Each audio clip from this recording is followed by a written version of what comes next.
tertúlia. Meu boa tarde a todos. Hoje é dia 3 de setembro de 2015.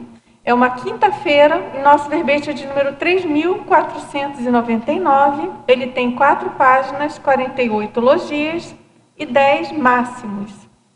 E o tema de hoje a ser debatido é a interpretatice da especialidade parapercepciologia. E o verbete foi redigido pela nossa veterana verbetógrafa, a professora Kátia Aracaki, que é psicóloga, especialista em psicoterapia breve e integrada, mestre em gerontologia, brasileira natural do Rio de Janeiro, RJ, voluntária da Conscienciologia desde 95, docente em Conscienciologia desde 96, autora dos livros Viagens Internacionais, o Nomadismo da Conscienciologia, de 2005, e Bagulhismo Energético, de 2015. Tenepsista desde fevereiro de 2008 e Epicom desde novembro de 2011. A interpretatice é a propensão da consciência mulher para distorcer os conteúdos das parapercepções em função das falhas interpretativas decorrentes da tendenciosidade, inexperiência, ansiedade e ou parcialidade, dentre outros fatores causadores de deturpações informativas. Na pensenologia, o holopensene pessoal do parapsiquismo, a necessidade de reciclagem pensênica. E aqui na fatologia, o antidiscernimento parapsíquico, as associações errôneas de ideias, o emprego do argumento de poder para chancelar as falhas interpretativas, a irreflexão, a análise superficial, a inexistência de evidências ou para-evidências, a imaginação exacerbada, a dificuldade de admitir o desconhecimento, a falta de cosmovisão. E aqui na parafatologia, a jejunice parapsíquica, a sinalética energética, energoparapsíquica imprecisa, a parapercepção seletiva, as ilusões paraperceptivas, o ruído na conexão com a paradifunção, os parafatos mal interpretados, a assedialidade.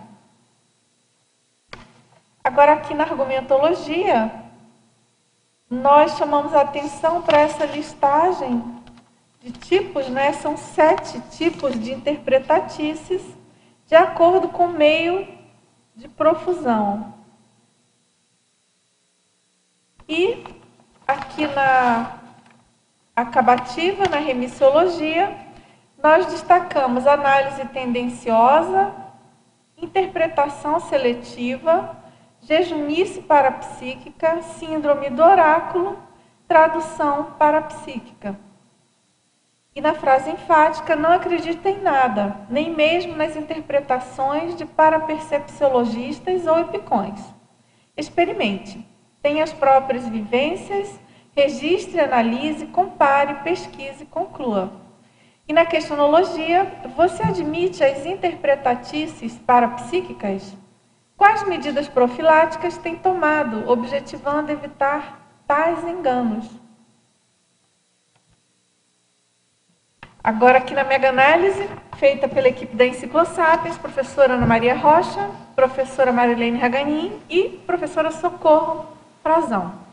Erro, análise, crendice, irreflexão, distorção, propensão, autoengano, retificação, imaginação, autoimagem. Invencionice, parapsiquismo, descrenciologia, apriorismologia, superficialidade. Psicossomatologia, hermeneuticologia, parapercepciologia, pseudoconhecimento, autoconscienciometria.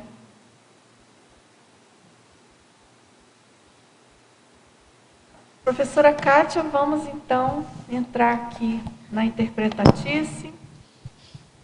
Tema aí bem palpitante aí. Interessante para a gente pesquisar. Todos nós precisamos, né? função aí da importância do desenvolvimento nosso parapsíquico, né? Dos vícios do passado. Eu queria que você comentasse se tem alguma... História do verbete, né? A história do verbete, a motivação história do verbete, ela é interessante, que foi assim, eu fui dar ECP2, e aí já estava lá no salão com os alunos, aguardando o curso começar, e me veio, olha, quando você for dar as boas-vindas para os alunos, você fala o princípio da descrença e coloca EPICOM no meio. Aí eu falei, sejam bem-vindos, tá. E olha, eu queria dar um recado aqui para vocês. Não acreditem em nada, nem no que o EPICOM vai falar. Então, tenham suas próprias experiências, tá. E aí eu fiquei assim, curiosa para saber o que ia acontecer no curso, né? Porque achei diferente assim essa orientação de falar isso para os alunos. E foi interessante porque na hora lá do campo, quando os alunos, né, vinham fazer energização, vinham as coisas mais assim diferentes, esquisitas, e que assim, eu não conhecia a turma, um local assim que eu não conhecia ninguém da turma, conhecia uma pessoa ou outra, mas digamos assim que 98% da turma eu não conhecia. Então eu falava, eu vou falar, porque já que dei o aviso, então não tem problema, né? Mas o que foi legal foi que nos debates, os alunos, eles contavam, eles abriram o jogo, entendeu? Das situações, e aí aquelas colocações faziam sentido. Porque senão, para mim, era uma coisa assim, totalmente sem pé nem cabeça, sabe? Eu não vou falar aqui assim para não expor ninguém, mas é tipo assim, olha lá a caixinha cor-de-rosa que você tem numa gaveta tal. Então, assim, uma coisa que podia ser um chute total, né? Mas foi interessante que a grande maioria deles contaram fatos que tinham relação com as colocações. Mas aí, depois disso, como ficou muito forte essa experiência para mim, aí veio a ideia de fazer um verbete e colocar a frase como uma frase enfática, né? Aí eu pensei, qual que vai ser o tema? Aí que eu vi a questão da interpretatice. Ótima história, né? Muito boa. Bom, então vamos aqui na estrangeirismologia. Só complementando, realmente a gente vê muitas variações do princípio da descrença, né? Sim. Tem várias, nos livros em geral, né? Não só nos livros, Sim. mas tem várias, nas I6, né? Mas essa eu nunca tinha, realmente eu nunca tinha... Essa é uma que a gente não costuma usar muito, né? Não. Mas eu já vi também outros EPICONs falarem em cursos. Não, já ouvi falar, mas eu mesma já falei várias vezes. Né? Na dinâmica, de vez em quando eu falo, mas eu nunca tinha... assim, lido, visto tão de modo assim preciso, usando a palavra EPICONs. Sim. Né? Sim. Registrado. É porque os EPICONs, eles são referência na CCCI, né? E como os EPICONs, eles surgiram a partir de uma função que, assim, de um desempenho que o professor Valdo tinha, né, em determinados cursos, atividades. Então, às vezes, tem que cuidar, porque principalmente o aluno novo, pessoa que não tem muita experiência, ela acha que é tudo a mesma coisa, né? Só que tem níveis de EPICONs, né? E se nós que somos EPICONs, a gente pode falar isso. É incomparável, né, o nível do professor Valdo com o nosso nível, né? E aí tem que tomar cuidado, tanto para os alunos, para as pessoas não acharem que a gente tem o nível dele, quanto também para os próprios EPICONs não acharem que, por terem essa denominação, também tem um nível de competência do professor Valdo, né? É bem importante essa lembrança, né, dessa diferenciação, claro. E às vezes acontece também, Kátia, às vezes não, né? O parapsiquismo ele tem várias abordagens no mesmo campo, né? Uma pessoa percebe uma coisa, outra percebe outra.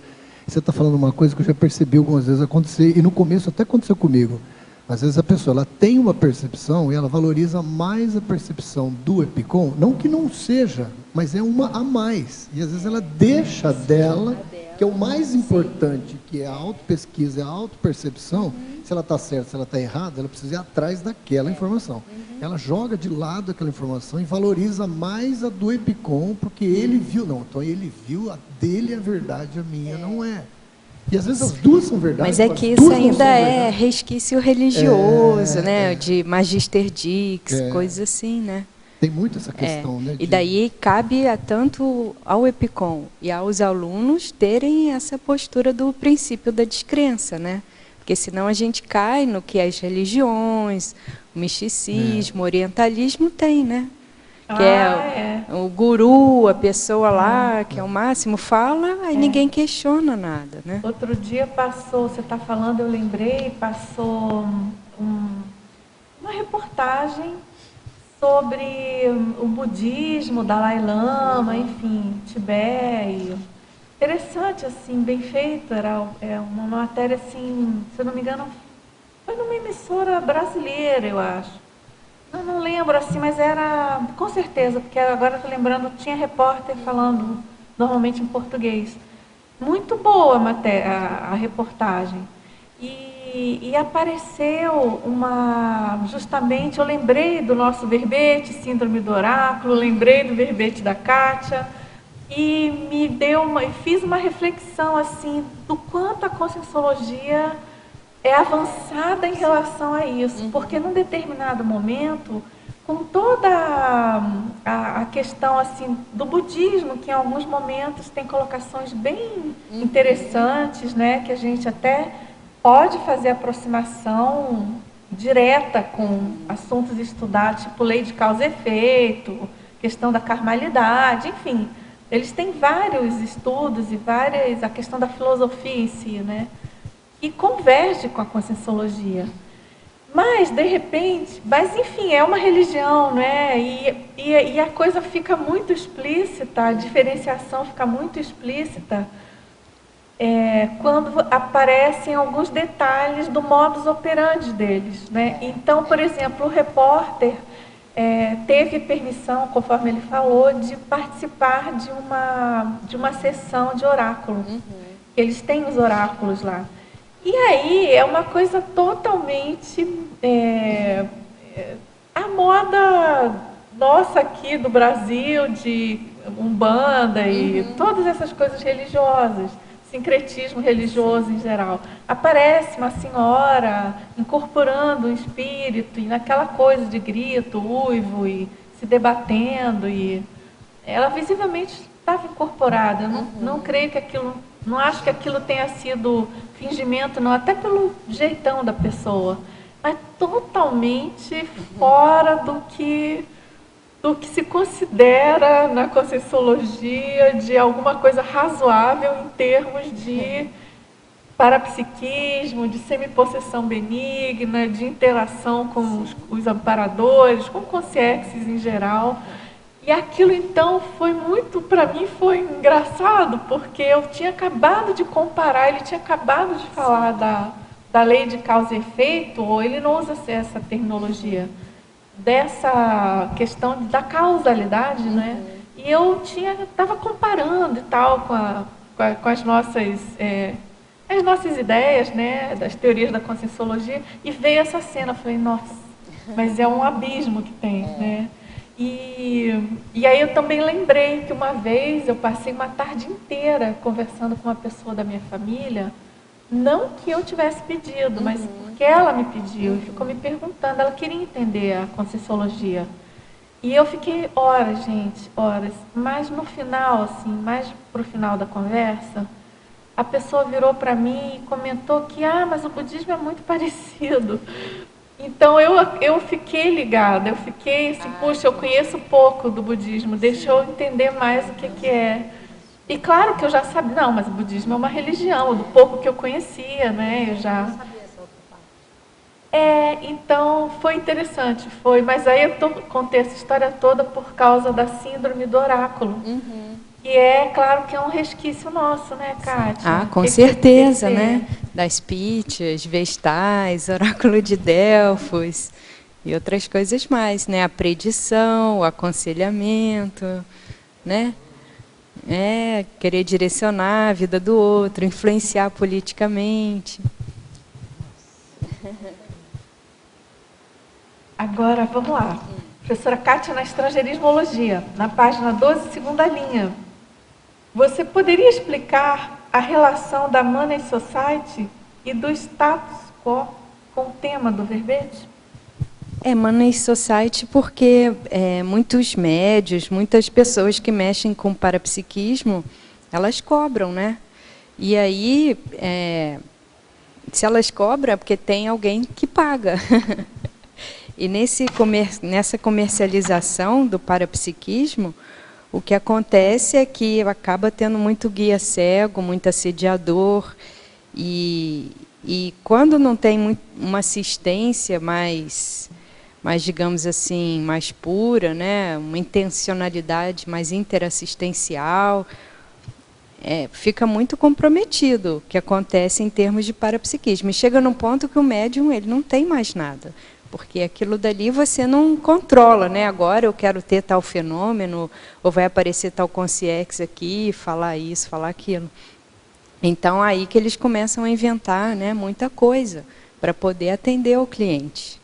E status quo é também essa condição do parapsíquico, que às vezes ele até já foi muito bom, né, em termos de parapsiquismo, mas às vezes com o tempo, com a idade, até alguns eventos traumáticos de vida, doença, acidente e outras coisas mais, faz com que ele perca essa capacidade, essa habilidade, e aí muitas vezes, para manter esse status quo, ele começa também a inventar, distorcer, né, para não perder ali aquela fama que tinha muitas vezes. Parece que o Chico Xavier teve um pedaço assim, né, que o professor Valdo comentou, né? Quando ele começou a ter um pouco menos, vamos dizer assim, ele começou com aquelas cartas, perfumes, exatamente, né? Já para manter com o as poder, fraudes, né?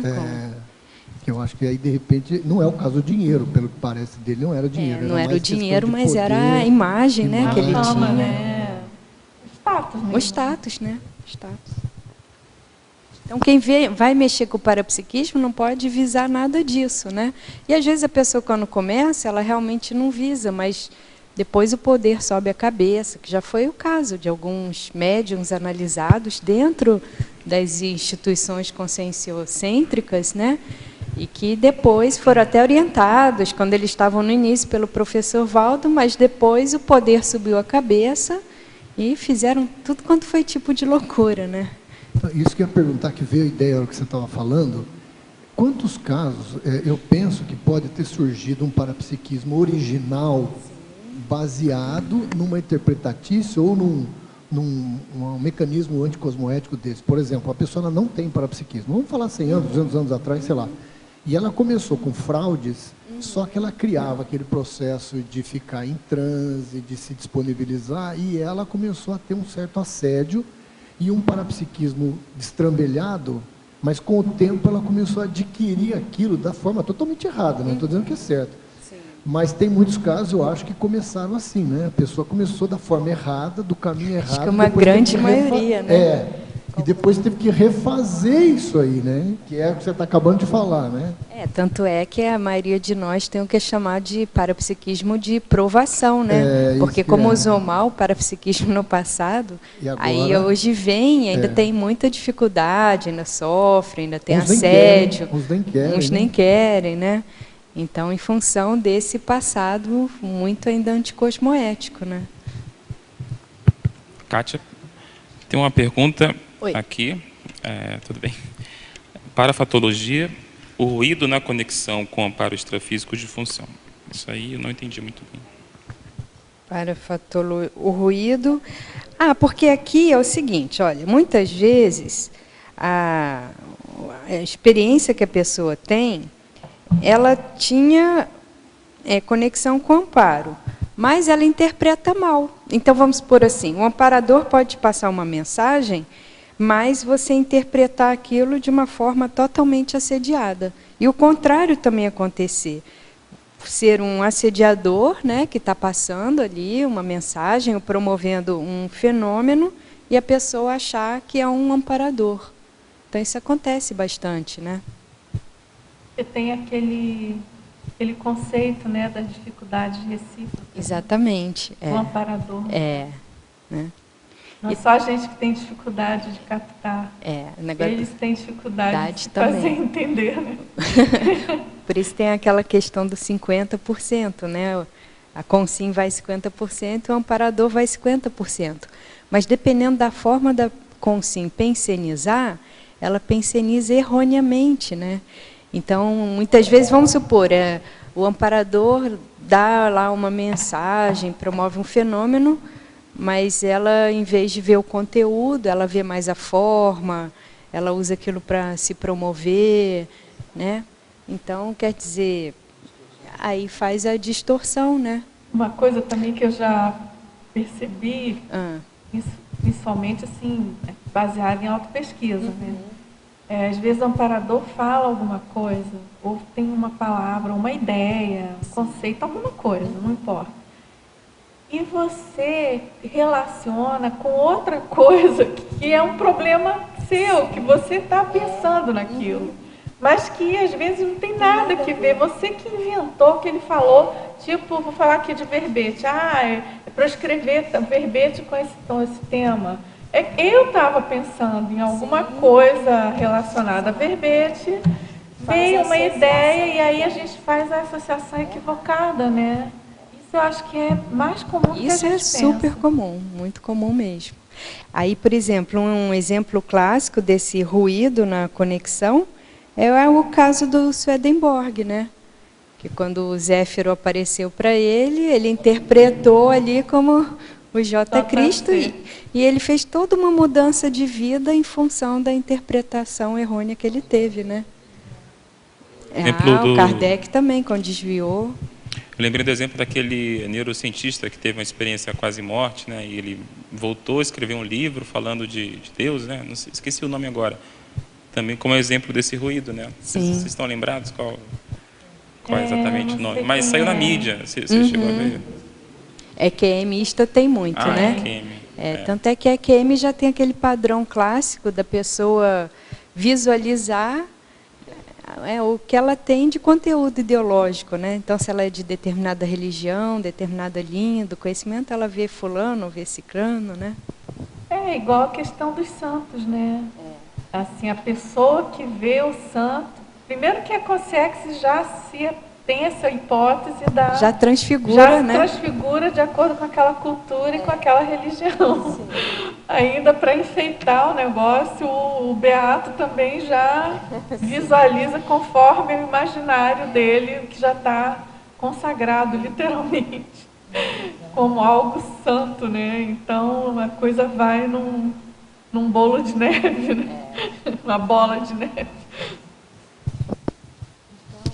Aqui na parafatologia, continuando o que nós estamos aqui conversando, as ilusões paraperceptivas, é isso que a Dulce acaba de falar?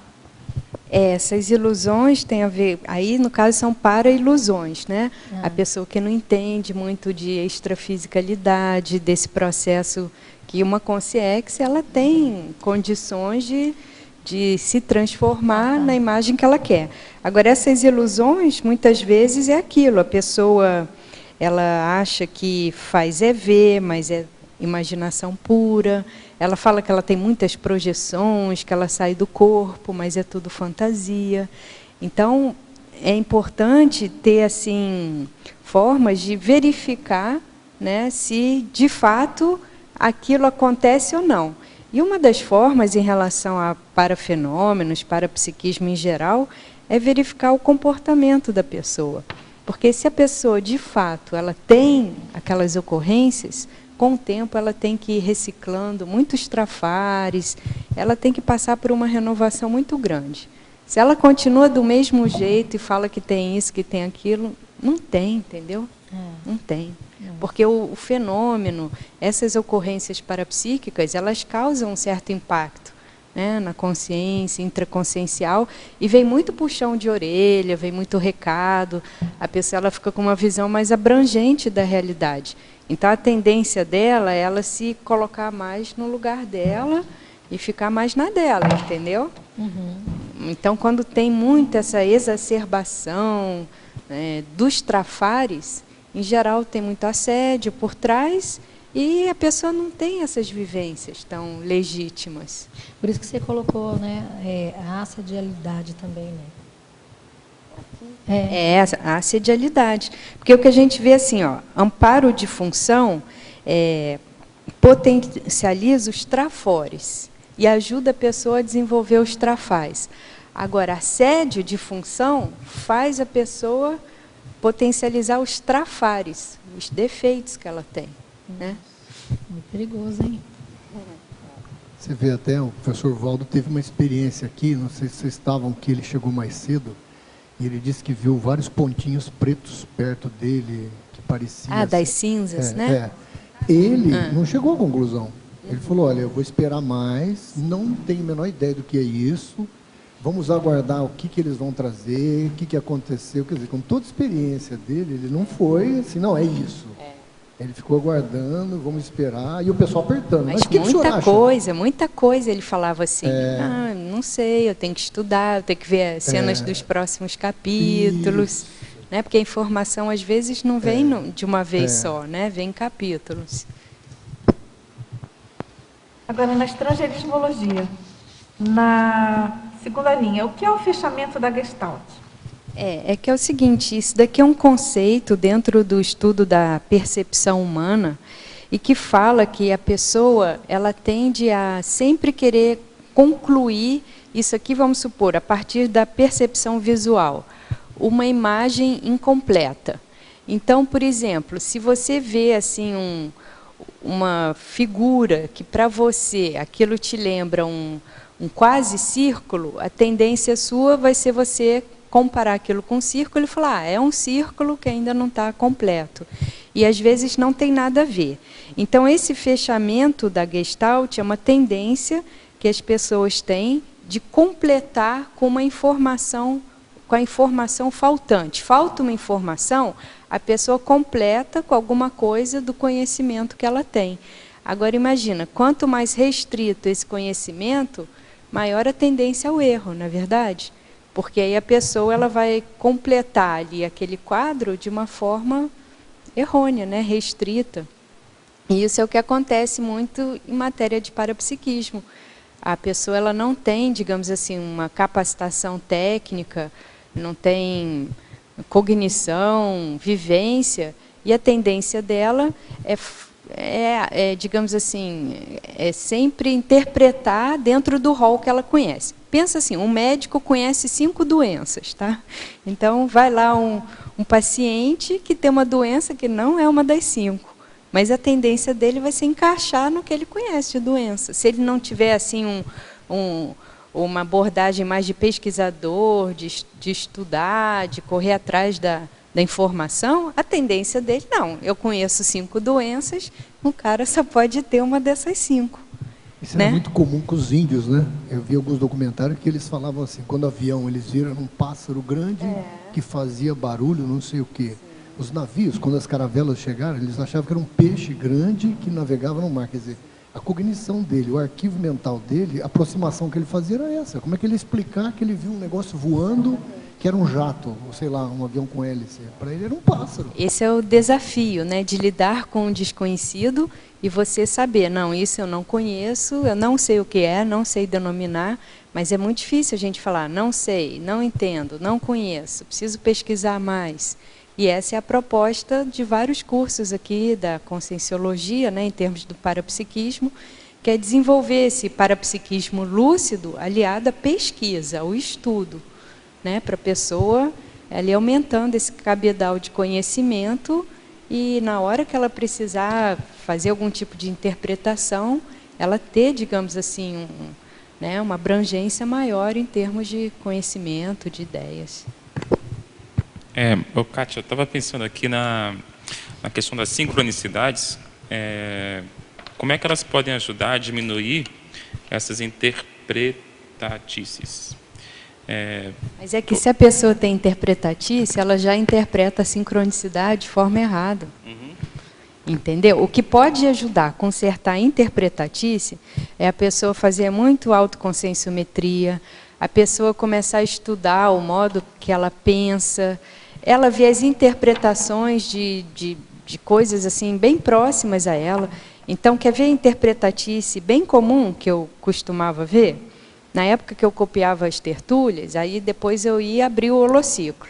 Aí as pessoas, né, os tertulianos chegavam lá e cada um contava uma coisa diferente, entendeu? Que não era o que tinha sido falado, né? Então, assim, depois que eu já tinha bastante confiança no que eu copiava, e como eu copiava ipsis literis, aí você vê que cada um apreende a informação de acordo com seus interesses, com o momento que a pessoa está. Então, aquela informação que às vezes era para ela, para o contexto dela, ela corta. É a atenção seletiva, né? A pessoa presta atenção naquilo que é mais confortável, que vai ficar mais adequado para ela. Então, você imagina, se de uma fala que, vamos supor, 100, 200 pessoas tinham ouvido, cada um já dava uma... Não, mas não foi isso que foi falado isso. Não, mas não foi isso, foi aquilo outro. E aí você vai ver, se você conhece algumas pessoas, você sabe o perfil, você sabe onde que a pessoa tem problema, onde que a pessoa, né, quer exaltar certas condições da personalidade.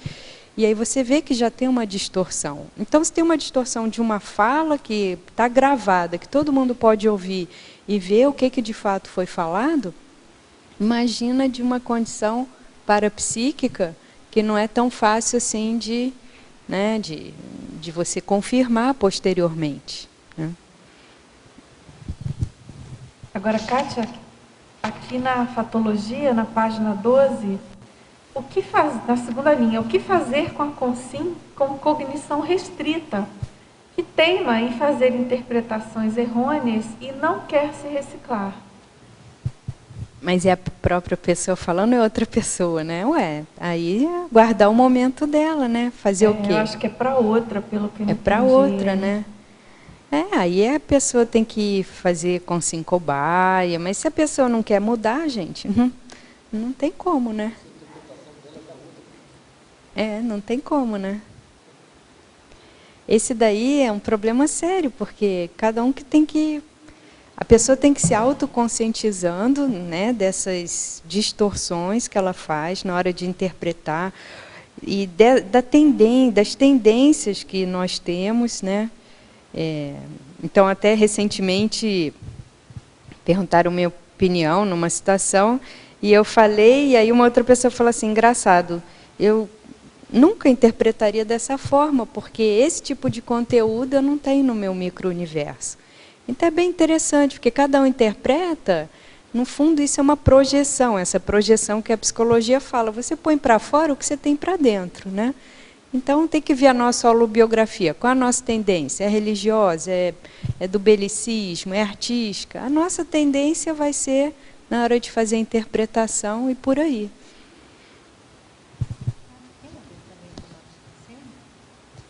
Tem, lógico que tem, né? Tem a ver com tudo da pensenidade da pessoa, né?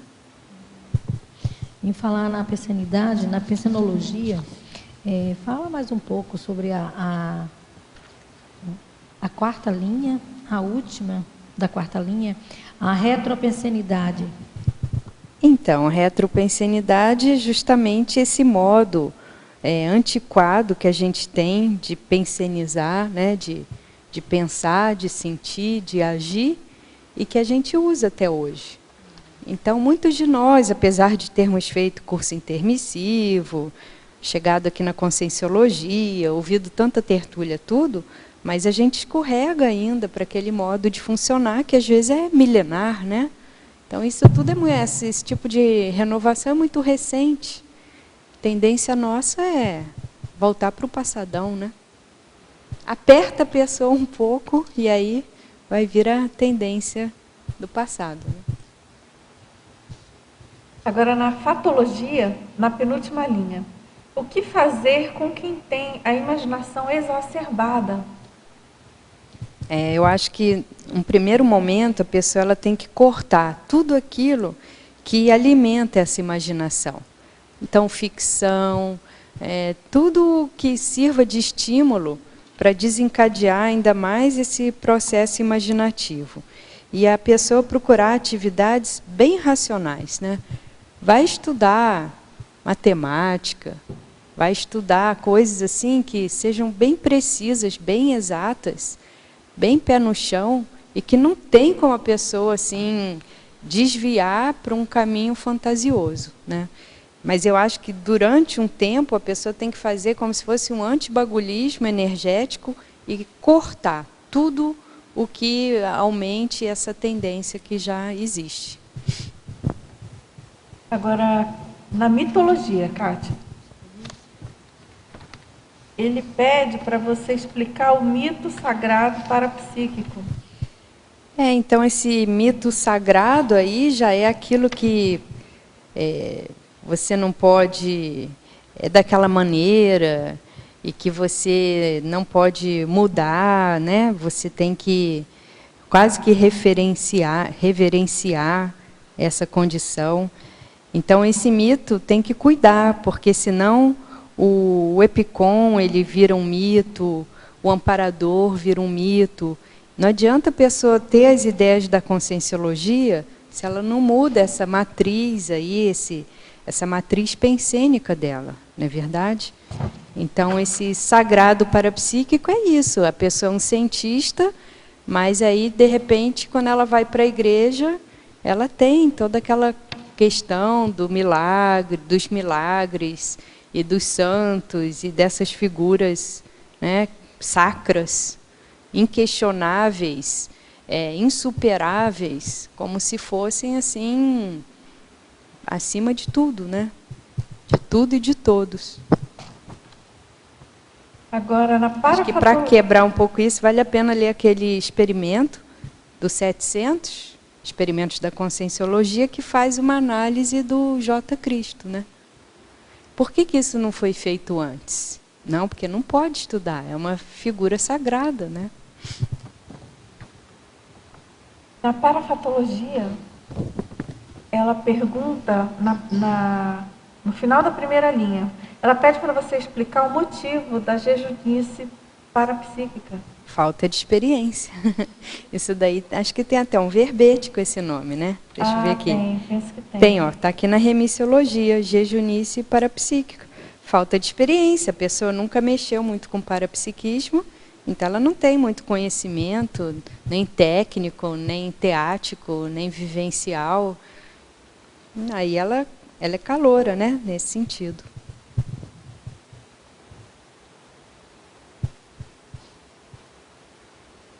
Agora, Kátia, lá na pensenologia, na página 12, quinta linha, você poderia elucidar o xenopensene e também a diferença desse com o intruso pensene? Xenopensene é um pensene externo.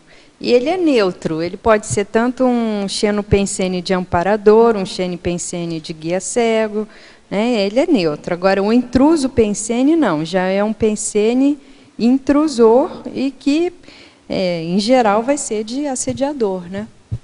Ela tinha perguntado se o xenopensene sempre é nosográfico. Não. E tem um verbete, né? Tem verbete sobre isso. Tem. Se você quiser saber mais, né, dá uma lida. Pode ver a tertúlia também. E aqui na fatologia, na terceira linha, o emprego do argumento de poder para chancelar as falhas interpretativas. Você poderia comentar, se possível, com exemplos? Isso daí, imagina, hoje em dia, nas religiões é super comum, né? Segundo o Alcorão, segundo a Bíblia, segundo a pessoa usa algo já consagrado, algo que já está bem, assim, já tem um peso, um poder, para ela, digamos assim, respaldar aquilo que ela fala, né? Aqui na Conscienciologia, se não cuidar, a pessoa fala, mas foi o Epicom que falou. Não, mas foi o Epicom que me falou, né? Foi o professor Valdo que falou. Mas e daí? Você não questiona, não é verdade? Então, a pessoa, ela às vezes não tem uma argumentação sólida, e aí ela faz uso dessa figura que tem uma autoridade perante um grupo para respaldar o que ela está querendo falar. Lá Kátia, na África é interessante porque tem o rei Zulu, né? E o rei Zulu, ele tem mais influência sobre uma parte da população do que o presidente. Então, o que o rei Zulu fala... Então, quando teve esse ataque xenofóbico aí, né, esse ano, foi um problemão, porque o governo tentando, né, administrar o conflito e o rei Zulu falando que não, que esses estrangeiros estavam roubando os empregos dos negros sul-africanos, e aí ainda colocando mais lenha na fogueira, né? Então, é isso daí. Você vê assim, a pessoa já tem uma autoridade, mas ele não tem nenhum poder legitimado, mas ele tem mais força que o presidente. Kátia. Nós temos também nosso rei Zulu, né? Gostei do rei Zulu. E os Zulus são assim, uma tribo muito agressiva, muito de guerreiros, né? Encaixa. As tribos urbanas se encaixam muitas. Kátia, uma pergunta aqui na efeitologia. Terceira linha, o efeito desviante das interpretatícies na proexis. Qual o contexto aí de proexis que você quis passar nessa? Efeitologia... Terceira linha. É que ainda não achei a efeito... Ah, está aqui. O efeito desviante... Ah, imagina, porque isso aqui, tanto o próprio proexista quanto alguém que esteja orientando o proexista, tem que tomar muito cuidado, porque interpreta alguma coisa errada de algo que a pessoa está vivenciando, ocorreu ali, e pode desviar totalmente a pessoa do que ela tem que fazer, né? Já teve o caso, né, de um rapaz, que ele era bem jovem, se não me engano, ele estudava física, e ele veio conhecer o CAEC. E ele foi fazer laboratório, e aí ele foi no laboratório da Proex, e ele teve lá uma ideia que ele achou que era a ideia que ele ia furar o céu fazendo pesquisa sobre aquilo, e ele arrumou as coisas dele e foi embora correndo, entendeu?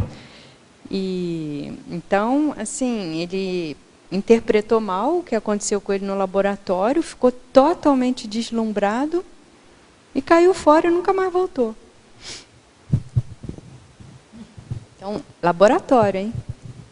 E ele estava sendo todo acolhido, orientado pelo professor Valdo e outras pessoas daqui, o Loche e tudo mais, e ele não quis ficar de jeito nenhum, que ele tinha que ir lá fazer a pesquisa, fazer o que ele tinha tido de ideia no laboratório. Então, um perigo, né? Tudo assim que causa mudanças bruscas demais, a pessoa tem que tomar muito cuidado, né? Porque às vezes aquilo ali é o... E pega na emoção, né? A pessoa, ela não consegue, digamos assim, ouvir, ponderar outras opiniões, tudo mais.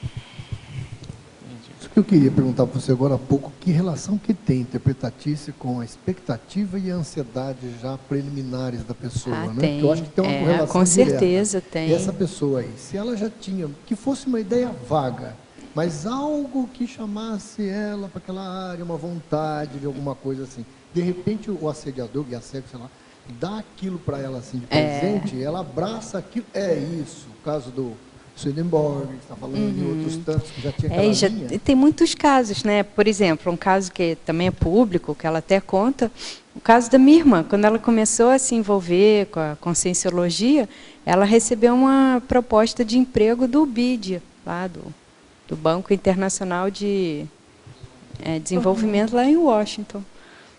Né? E a Cristina. Então, assim, isso acontece muito, né? A pessoa, assim, quando ela está conseguindo se encaixar naquilo que ela tem que fazer, vem aquela proposta que é um sonho dourado e ela interpreta isso. Não, olha só, os amparadores estão me ajudando, isso daqui deve ser para alavancar minha carreira, tudo mais. Então, se não tiver alguém ali mais forte, que tem uma ascendência sobre a pessoa, que consiga segurá-la, ou alguém que consiga argumentar e a pessoa pondere e veja que não é por aí, ela embarca, né? São muitos casos, assim, né? Muitos. Muitos casos. Muitas pessoas que vieram morar na Cognópolis, por exemplo, muitas têm histórias de tentações, sim. às vésperas de vir para cá, né? em alguns casos. Isso também, quem vai se mudar para cá e daí, quando está ali nos finalmente, acontece alguma desses convites, né? E eu conheço gente que nem chegou aqui, assim, que a pessoa estava pensando, será que eu vou para Cognópolis ou eu vou para outro local? E aí apareceu um desses empregos, assim, dos sonhos, e a pessoa interpretou como sendo amparo para ela ir para outro local. E não era. A Proex, assim, vou falar a minha visão, né? Não são coisas fáceis, né? E assim, é uma coisa assim, que não mexe muito com a emoção da pessoa. Não tem. Então, se aquilo a pessoa acha um máximo... não é Proex, não, gente, não é. Porque a Proex, assim, é alguma coisa que a pessoa gosta de fazer, que eu acho que ela tem perfil para aquilo, mas é subir escada, né? Tem um esforço, tem uma dificuldade. Não é moleza, não. Né? E acho que essas situações todas parapsíquicas que vêm são situações mais para colocar a pessoa no prumo, né? No prumo dela, no lugar dela, do que deixar a pessoa muito... Não deixa, não. Amparador não deixa a pessoa ficar deslumbrada e sair da casinha. Se a pessoa sair da casinha é porque ela tem a tendência. Né? Isso não quer dizer que ela não vai ficar satisfeita, realizada, ter euforia, sentir energia muito boa, mas o negócio ele te puxa mais para o seu... Só quem conviveu com o professor Valdo vê como é que ele fazia, né? É mais na linha do para-dever, né? É, mais na linha do para-dever. Kátia, oi. Alô. O seguinte, na página 14, nos tipos aí, eu fiquei em dúvida com relação à definição aí do início. O que você quis dizer com a interpretatícios de acordo com o meio de profusão? Aqui o cardio. Profusão como grande quantidade, em grande profusão. Como o quê? Grande quantidade. Profusão, não sei se você está usando em que sentido aí. Eu estou usando aqui no sentido de o meio que as interpretatícias acabam sendo divulgadas, acabam sendo distribuídas, espalhadas. Então não é difusão? Dulce, você podia dar uma olhadinha? De repente é difusão. Eu acho que difusão vai ficar melhor. Até porque eu consultei o dicionário e é tudo diz exuberância abundância, em quantidade. Excesso, né? Não, mas eu acho que é isso também. Porque, assim, hoje, com todos esses meios de comunicação, as besteiras elas estão sendo potencializadas assim, numa progressão geométrica, né? Pode sim ter interpretado como divulgação em grande quantidade. Porque uma também, condição é a condição mais pessoal, que aí ela fica mais restrita. Mas quando vai para um livro, vai para um filme, vai para uma mídia, isso daí toma uma proporção muito grande. Não, isso tem a ver com quantidade, sim. Não só o canal, mas a questão assim de você pega aquela interpretação errada e você potencializa, porque você joga num meio que alcança muita gente. Outra coisa também é a questão do próprio título, né? Que depois eu vi que na sinonimologia você usou distorção parapsíquica, interpretação parapsíquica, só no outro que é normal. Então, essa interpretatice seria mais parapsíquica ou é a normal? Não, mais parapsíquica. Por isso que coloquei a especialidade da parapercepciologia. Será que dá só com o título seco assim dá para entender isso? Não? Se colocasse um outro adjetivo. Mas no caso ela propôs o neologismo, né? Interpretatice, certo? Sim. E aí ela está definindo como sendo da parapercepciologia, entendeu? Tá, porque pode ser interpretatice só de uma ideia, de um fato. Mas é porque, no fundo, né, quando a pessoa tem a interpretatice, ela tem de tudo, né, Eucárdio? É muito difícil a pessoa só ter interpretatice do parapsiquismo. Se ela quando pega o parapsiquismo, é porque também a parte psíquica, a parte intrafísica está comprometida, né? Então. É o que eu estou falando. Pensa só, o pessoal que vinha na tertúlia e distorcia o que era falado. Às vezes falava uma coisa que não tinha absolutamente nada a ver, aquilo não tinha sido falado. Você acha que na hora que a pessoa vai experienciar o parapsiquismo, ela vai ser fidedigna? Não vai, porque tá gravada a tertúlia, é só ouvir que vai estar lá o que foi falado. A pessoa distorce, agora imagina uma questão de parapsiquismo. É a mesma coisa que as várias interpretações que tem os filósofos, né? Cada um dá, quando fala de moral ética, cada um dá uma interpretação do que o tal filósofo disse ou afirmou, né? Ou escreveu na época. Não, e tem a história das religiões também, né? Que o pessoal ficava pescando, os filósofos da antiguidade, pensando ideias para argumentar as teses religiosas também, né? Também já era interpretatício para fazer combinar uma coisa com a outra. Esses livros sagrados já é interpretatício. E tem essa interpretatícia forçada que a igreja fazia para criar santos, né?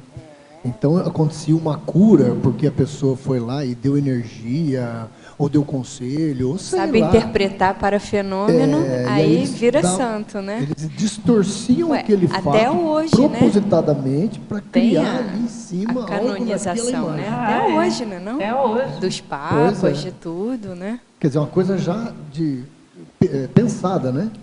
Não é uma coisa assim que você está falando agora aqui que a pessoa fez porque ela tem uma distorção, não. Aquilo já é fabricado, é proposital. Kátia, aqui na página 13, na neosinapsologia, explana mais as sinapses necessárias à compreensão das parapercepções. Porque isso daqui, olha, se a gente não conseguir pensar diferente, a gente não consegue captar e entender as parapercepções como de fato elas são, não é verdade? A gente sempre vai estar colocando o nosso olhar que já é contaminado de alguma coisa. Então, essa é a dificuldade, né, do parapsiquismo. É o quanto que a pessoa ela consegue depurar essa forma de pensenizar, de enxergar o mundo e não ter tanto, né, digamos assim, as tendências, os trafares dela. Porque, assim, qualquer informação que vá passar por nós, passa pelos nossos trafares, né? Quanto mais trafar a gente tem, maior a tendência a falhar. Porque, vamos supor, a pessoa pode ser muito boa de raciocínio, mas ela tem alguma questão emocional lá mal resolvida. Dependendo do assunto, na hora que ela vai interpretar, a emoção interfere. Ah, certo. E aqui na crescendologia, o último crescendo, o crescendo treino-domínio. Porque isso daqui a pessoa tem que treinar, né? Parapsiquismo, como qualquer outra habilidade, é treino. Você vai aprender a matemática, você tem que treinar. Você vai aprender a falar um idioma, você tem que treinar. Para você dominar. Oi? Eu queria um exemplo seu. Ah, o exemplo meu? Então, por exemplo, muita coisa de parapsiquismo eu fui melhorando com a conscienciologia. Eu tinha um monte de coisa que eu não sabia o que era. Vamos supor, tinha um monte de questão energética que eu nem sabia o que estava se passando comigo.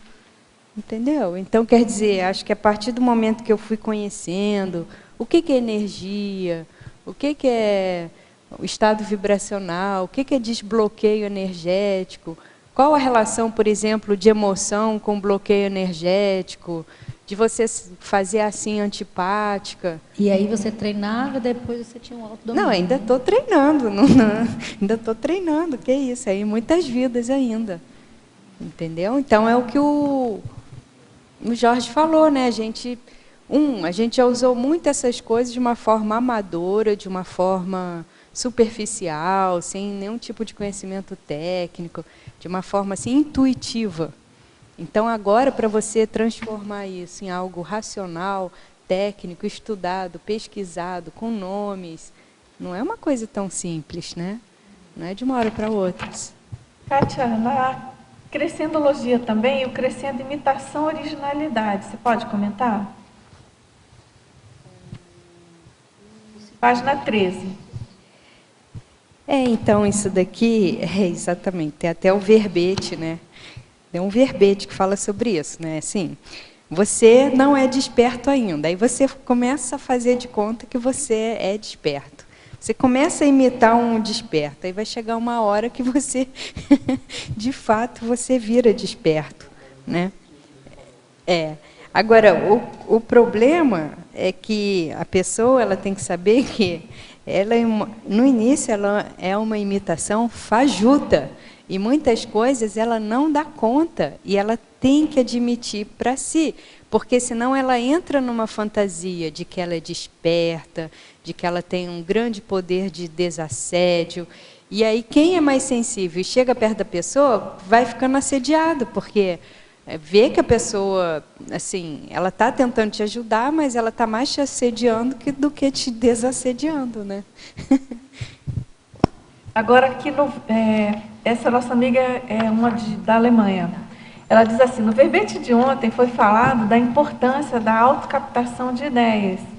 E se eu entendi direito, às vezes há necessidade de passar à frente. Isso não seria um paradoxo com a frase enfática do verbete, da ideia de que, lembra que você falou que captava ideia, que às vezes a gente capta ideia para os outros. Isso não seria um paradoxo com a frase enfática do verbete de hoje? Você poderia comentar? Não, isso é o princípio básico, a pedra basilar da conscienciologia. Não acredite em nada. Pode chegar um serenão na sua frente, não acredite. Você vai ter que pensar, questionar, estudar, aprofundar, porque é justamente o erro que a gente vem cometendo em muitas vidas, né? Tanto de crer quanto de tornar os outros crédulos também, e de querer que as pessoas aceitem aquilo que a gente fala, que a gente pensa, que a gente faz. Então, não, tá totalmente, eu acho que ficou boa essa combinação, esse casadinho, e para quem... Vamos ver o nível da interpretatícia de vocês, né? Porque hoje eu estou aqui porque eu vim substituir um neoverbetógrafo que não pôde chegar, né, de fora. Mas isso aqui foi um acaso que deu muito certo, né, Dulce? Que foi, porque eu tinha colocado até, quando eu fiz, né, deu os dias lá, eu coloquei os verbetes todos em ordem alfabética. Mas esse daqui, a pessoa encarregada, né, da escala acabou me mandando esse, eu falei, então coloca esse mesmo. E aí foi interessante, porque ficou justamente ontem o autocaptação de ideias e hoje interpretatício. É um contraponto excelente. É um bom contraponto, né? Porque senão a pessoa ela vai viajar na maionese, vai colocar os pés pelas mãos e vai criar muita interprisão. Tem muita coisa que você tem de ideia e que às vezes você não pode falar para as pessoas. Então tem que ter uma censura, tem que ter uma criticidade de saber o que você pode falar, o que você não pode falar. É isso que eu ia fazer uma pergunta para você do sinergismo aqui, antes da Dulce fazer aqui. Como é que você evita essa interpretatícia, interprisão? Porque falar o que você falou no CP2 é praticamente o normal, né? Não acredita em nada, mas muita gente, mesmo falando isso... Mas eu nunca ouvi nenhum EPICOM falar isso em CP2. Não, digo, mesmo falando isso, a pessoa tem uma tendência a entrar na onda. Como é que você faz, depois que você começou a pensar, evitar a interprisão com a sua interpretatícia? É porque, assim, eu acho que a pessoa, principalmente qualquer figura de poder, um pai, uma mãe, um professor, um médico, um psicólogo, um advogado e um EPICOM, ele, nessa relação, ele tem que colocar o outro com o poder dele, entendeu? Assim, ou seja, você tem que fortalecer a outra pessoa para que ela tenha condições, entendeu? De andar com as próprias pernas, né? Então, eu acho que esse é o cuidado que essa figura de autoridade tem que cuidar para não criar essa interprisão. Que o professor Valdo falava sempre, não vão no meu bico. Exatamente. Ele Sempre, falava não sem vão parar, no né? meu bico. Sem Se parar. virem. Ele falava muita Te coisa. vira. Não E- sei. É. Uhum. Agora, professora Kátia, eu gostaria que você explicasse como posso saber se a interpretação que dou de uma parapercepção está deturpada. A prática do EV pode nos ajudar a ter discernimento na interpretação? Não entendi. Ele gostaria que você explicasse como ele pode saber se a interpretação que ele dá de uma parapercepção está deturpada. Olha, você começa vendo a interpretação que você dá das coisas bem intrafísicas. Você está conversando com uma pessoa, você interpreta bem o que ela fala? Você está lendo um livro, você interpretou bem aquele autor? Você assistiu um filme, como é que você interpretou o conteúdo desse filme? Pega coisas palpáveis que você possa averiguar o nível de qualificação que você tem para interpretar. Tem até verbete sobre isso, né, Dulce? Exegese, hermenêutica. Então, você tem que começar com as interpretações intrafísicas. Depois, aí você vai ver. Se você consegue interpretar bem aquilo que é intrafísico, você tem mais chances de interpretar bem o que é parapsíquico, mas não necessariamente, porque aí depende do seu conhecimento de parapsiquismo também. Então, começa com coisas bem próximas a você. Porque tem aquela pessoa assim, que você fala uma coisa para a pessoa entende outra, completamente diferente. Todo mundo vai num filme lá, né, interpretou de um jeito. A pessoa, não é que ela tem uma abordagem diferente, inovadora. Não, ela entendeu errado. Tem pessoas que são muito literais. Se você não falar preto no branco, isso tem até o verbete, consciência literal. Se você não falar claramente, explicitamente, a pessoa não entende. Então, aí eu acho que você tem que estudar a sua parte mesmo intelectual de compreensão da realidade. Ele perguntou se o EV pode ajudar na interpretação, a ter discernimento na interpretação. Olha, depende como você lida com o EV, né? Porque também se você acha que faz EV e não faz EV, aí esse EV também ele vai ser comprometido. Então, por isso que pegue coisas assim, bem intrafísicas, que aí você vai começar a ver um pouco como é que funciona a sua racionalidade. Agora, Kátia, na fatologia, na penúltima linha, você poderia relacionar a necessidade de reciclagem pensênica com o tema do verbete? Ah, pois é. Todos nós, a gente precisa ainda qualificar muito essa pensenidade. É só a gente ver a escala evolutiva e ver onde que a gente se encontra, não é verdade? Então, se a gente ainda tem autoassédio, se a gente não é um desperto veterano, né? A gente tem essa necessidade de mudar essa forma de pensar, de sentir, de agir, para você ter um contato mais realista com o mundo, né? Porque o que acontece é a falta de realismo. Então, quanto menos realista a pessoa, maior a tendência dela criar fantasia, dela distorcer, às vezes até uma forma de sobrevivência, né? Sobrevivência psíquica, né? Que nem tem mecanismo de defesa. Agora, aqui na fatologia, no final da segunda linha, ele pergunta como evitar a ilusão do pseudoconhecimento. Isso daí é... a pessoa ela tem que questionar as convicções que ela tem. Então, um problema do ser humano em geral é que ele acha que o que ele pensa é correto, que o que ele sabe é o melhor. Então, eu acho que vale muito a pena a pessoa começar a questionar tudo. Aquilo que para ela é uma base muito sólida de apoio, né? Ela começar a questionar. Para aí ela, de fato, ela vê o que fica, né? E o que é pseudo, o que ali não tem consistência, não é verdade? Porque às vezes a pessoa acha que ela sabe muito, mas ela não sabe nada. Tem um verbete, ignorância ignorada. Então a pessoa ela tem que ter noção do quanto ela é ignorante. E isso tem que se manifestar no comportamento dela, né? Porque às vezes a pessoa, ela não sabe, ela tem vergonha de mostrar que não sabe, ou ela é muito orgulhosa, ou ela quer passar por doutor sabe tudo. Então, está sempre, quando a pessoa não sabe aquilo, ela inventa a resposta. É isso que não pode, né? Agora, também na fatologia, essa pergunta tem muita relação com o que você já falou. Pode falar acerca da dificuldade de admitir o desconhecimento? Isso daí eu acho que o que mais ajuda a pessoa é ela estudar bastante. Porque quanto mais ela estuda, mais ela vai ver que ela não sabe nada. Então, a pessoa muitas vezes ela domina uma área, mas ela não domina outras áreas. E o conhecimento ele não é lacunado, ele é, digamos assim, ele é didaticamente organizado. Mas se você é muito bom numa área e você tem total desconhecimento de outras, isso mostra que o seu nível, você não tem nada de polimatia, né? Você não consegue ter uma visão mais abrangente do conhecimento.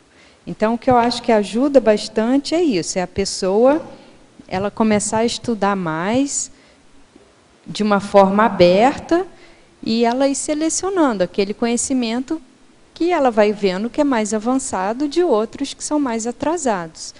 E ela também trabalhar muito no aspecto emocional, porque muita gente não amplia o conhecimento porque a pessoa fica presa devido a uma emoção. Então, assim como tem pessoas que elas crescem, elas continuam achando que a família delas é a melhor família do mundo, né? Tem pessoas que também crescem, se tornam profissionais, e elas acham que aquilo que elas aprenderam é o conhecimento mais válido, né? E às vezes não é, às vezes já tem alguma coisa melhor do que aquilo. Você quer perguntar, Terezinha? Professora.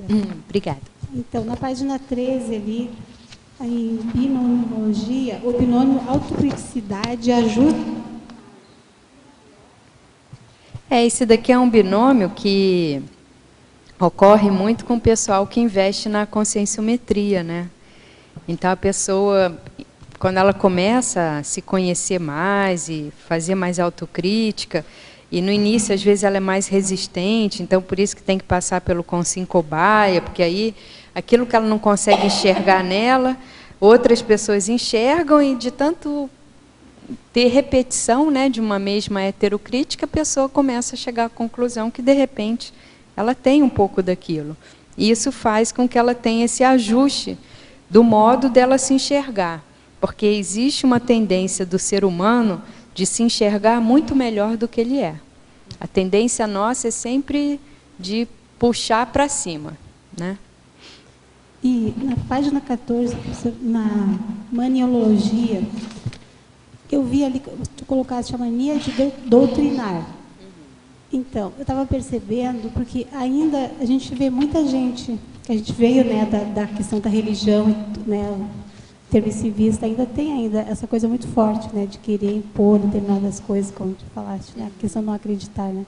Mas como fazer, assim, para que essa pessoa, ela consiga entender, né, que o processo é diferente, né. Seria mais na questão da autopesquisa? Poderia falar, assim, dar umas ideias, assim, para essa pessoa, mesmo ela já sabendo, né, que não é muito bom, né, essa questão de estar impondo determinadas coisas. Mas eu vejo ainda muitos traços fortes no intermissivista de hoje ainda. Eu acho que aqui o que mais ajuda é a pessoa ser aberta à heterocrítica, né? Então, a pessoa que dá espaço para as outras pessoas chegarem, falarem, darem feedback, acho que essa pessoa ela tem uma tendência, pelo menos, ir levando assim, alguns toques, e aí, quem sabe, com o tempo, mudar. Mas eu acho que ela tem que ver, assim, intraconsciencialmente, o que isso daí, por que ela segura tanto isso? Porque muitas vezes é uma questão de poder, é uma necessidade de heterocontrole, é uma insegurança que a pessoa tem, então ela precisa desse reforço de fora, né?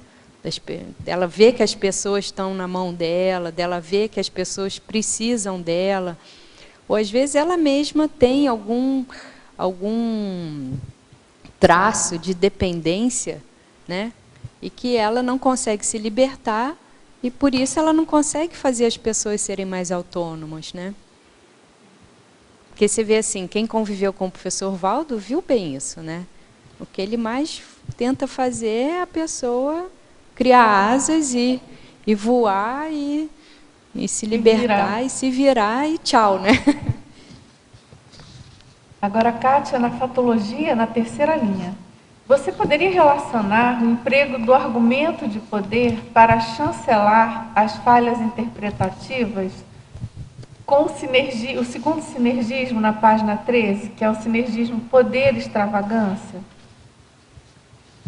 Então isso daí, ó, o poder-extravagância, assim, em geral, quando o poder sobe a cabeça, a pessoa começa a cometer excessos, né? E isso, às vezes, é mais insuflado ainda pelos assediadores, né? Às vezes a pessoa, ela, digamos assim, ela conseguiu chegar no pódio com a ajuda dos amparadores. Mas aí é aquela história, quem nunca comeu melado, quando come se lambuza, né?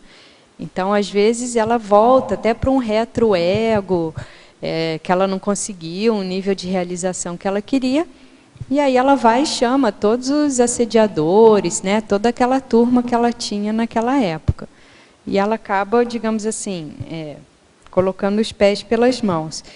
E essa questão do argumento de poder, é isso, quando a pessoa ela não consegue embasar uma argumentação de uma forma mais técnica, mais consistente, ela começa a apelar, né, para aquelas figuras que elas já são reconhecidas ou que elas têm, digamos assim, uma aceitação maior e usam, né, essa referência para, digamos assim, fortalecer as interpretatices que elas têm. Agora, na efeitologia, ela diz assim, conhece-se bem o efeito da falta de descrenciologia na população. E aí ela pergunta, que tipo de argumento mais básico você costuma contribuir nas conversas vivenciadas, né, por você nesse público da descrenciologia da população?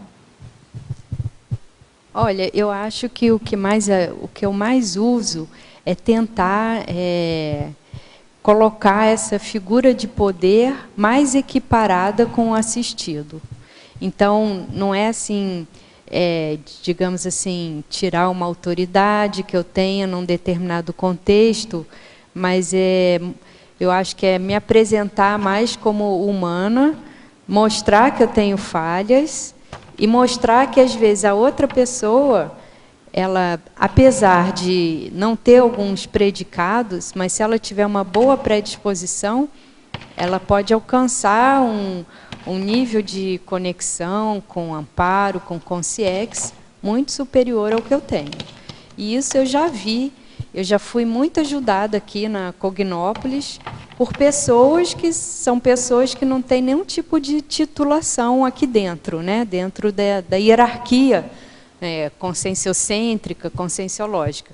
Então, eu já fui ajudada em momentos assim críticos por pessoas assim, e isso me faz reforçar ainda mais essa condição de que o assistente é aquela pessoa que tem mais prontidão e que ela está mais disponível e tem abertura para interagir com o amparador. Agora, tipos, lá na página 14, você poderia exemplificar o item 7, interpretatice social? Então, isso daqui, ó, as ocorrências parapsíquicas analisadas sob o senso comum. Então, acontece, vamos supor, um parafenômeno, e aí as pessoas falam que é milagre, que foi Deus que mandou, coisas assim, né? Então, a pessoa não sabe a explicação técnica daquilo. Ah, não, foram as minhas orações que funcionaram. Então, ela dá aquela explicação bem comum. E aí você, muitas vezes, se você conhece o bastidor da situação, você vê o quanto de desassédio que foi feito, de amparador que entrou. Aquilo, às vezes, foi parar num pedido de TENEPS, de um ofexista, e a pessoa, não, minhas orações deram certo, tudo se resolveu, né? Nessa social, a gente pode encaixar aquela questão ao contrário dos eletronóticos, né? De interpretar os parafenômenos na condição de algo físico. Pode sim, seria também né? interpretatice, né? É. Aquela pessoa que passa, eu conheço, todo mundo tem esses amigos que passaram por fenômenos ou tiveram projeção luz, mas aí a pessoa tem sempre uma interpretação ultra racional e racional entre aspas, né? E interpretatice, né, do parafenômeno. Conheço gente bem próxima a mim que já viu o paciente morrer na sala cirúrgica, voltar, e a pessoa não admite nada, entendeu? A pessoa médica, tudo, não admite. Agora, professora Kátia, na parafatologia, na página 12 também, você já vem comentando, né? Que ele pede para você comentar os parafatos mal interpretados. Tem a ver com isso, né? Parafato mal interpretado? É. Olha, então vou falar alguns aqui que eu também... Tem conceitos errados, né? Então, por exemplo, tem algumas linhas de conhecimento que aí falam assim, agora minha avó reencarnou como barata, né? Então, quer dizer... mas é o conhecimento ali que a pessoa tem. Outra coisa, que tem algumas linhas de conhecimento que falam que a consciência, quando ela fica muito evoluída, ela se dilui no cosmos e ela perde a identidade, né? Então, outra coisa, tem muita gente que acha que parapsiquismo é coisa de bruxaria, do demônio, não é verdade? Outro ponto também, quando saiu Projeções da Consciência em inglês nos Estados Unidos, uma crítica que os alunos faziam ao autor é falar assim, não, mas se ele é um projetor tão avançado, por que ele fica se projetando nessas dimensões mais baixas, tipo baratrosfera? Então, eles achavam assim, não, se é um projetor veterano, só vai para a Comunex evoluída. Então, assim, a pessoa não tem, né, um conhecimento técnico e nem uma visão assistencial. Você vê um médico super gabaritado, ele vai pegar os casos mais complicados. Uma consciência mais evoluída, mais técnica, projetor avançado, ele tem que entrar em situações difíceis, né? Não ficar lá na Comunex avançada tomando chazinho com os amigos, né? Agora, professora Kátia, parabéns pelo excelente verbete.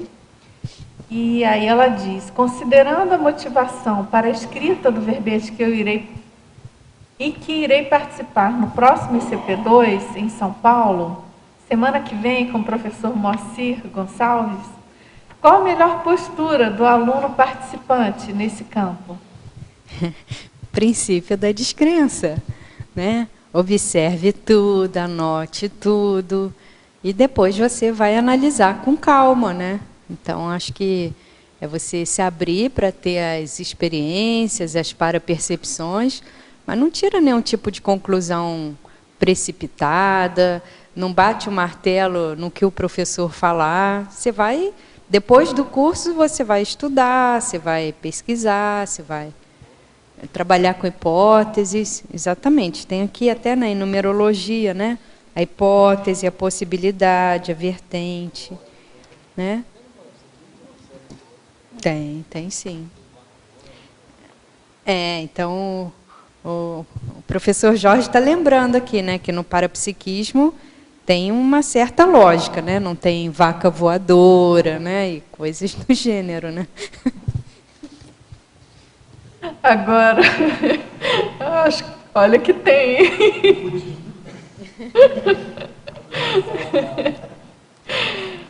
Professora Kátia, parabéns pelo verbete. E ele diz, muitas pessoas que vêm assistir palestras no IPC costumam comparar a ciência e a conscienciologia com a religião e o espiritismo. por alguns pontos em comum que existem, como a seriaxialidade, as dimensões e a ressoma. Você poderia fazer um cotejo das diferenças entre os dois, para que ninguém tenha mais dúvidas? Sim, isso daí tem mais de um verbete muito bom que faz esse cotejo, ciência, religião. Então, o que tem que ver sempre é a estrutura, é a matriz de uma linha do conhecimento, tá certo? A estrutura de uma ciência ela é totalmente diferente de uma estrutura de religião. Religião trabalha com fé, com dogma, né, com figuras sagradas, com a crença. A ciência não, ela vai trabalhar com a pesquisa, com questionamento, com a refutação, com a renovação, tá certo? Então é totalmente diferente. Isso intrafisicamente. Agora, extrafisicamente, a diferença básica é que religião, seita, questões místicas, em geral, elas têm muito guia cego. E na questão mais da conscienciologia,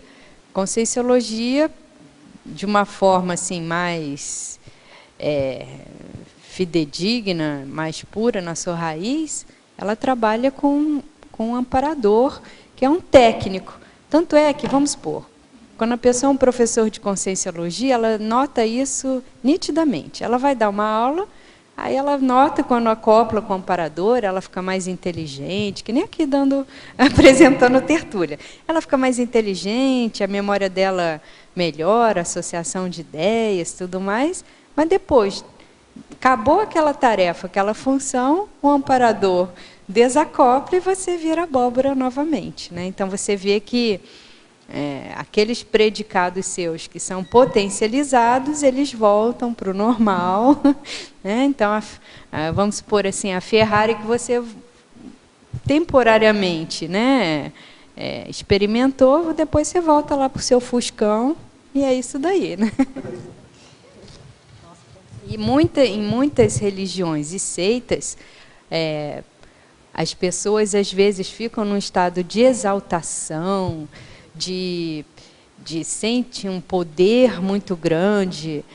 Por quê? Porque elas estão ali acopladas a maior parte do tempo com guia cego ou assediador. Né? E muitas vezes, está lembrando, eu dei aula no CIP, e às vezes você falava um negócio que depois a pessoa falava que você falou, mas eu falei isso?